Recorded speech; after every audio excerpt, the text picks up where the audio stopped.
Biaya perjalanan ibadah haji atau BPIH telah diputuskan pemerintah bersama DPR RI. Namun nominal BPIH tiap embarkasi masih menunggu keluarnya keputusan Presiden. Peraturan tersebut akan mengatur teknis penyelenggaraan haji, seperti jadwal pelunasan hingga rincian kuota haji untuk kabupaten kota yang berisi nama-nama calon jemaah.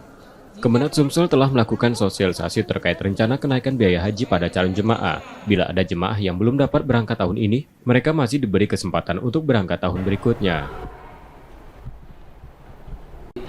Terkait besaran BPIH, kemarin kan sudah disepakati antara Kementerian Agama, pemerintah dengan Komisi 8 DPR, bahwa harga BPIH itu kan senilai rata-rata 89, sekian.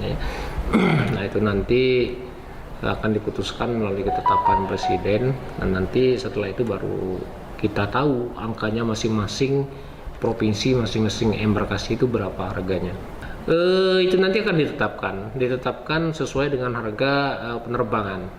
Kalau dari embarkasi Palembang nanti berapa dari komponen penerbangannya. Sebelumnya besaran biaya penyelenggaraan ibadah haji atau BPIH telah disepakati Rp90 juta per jemaah haji reguler.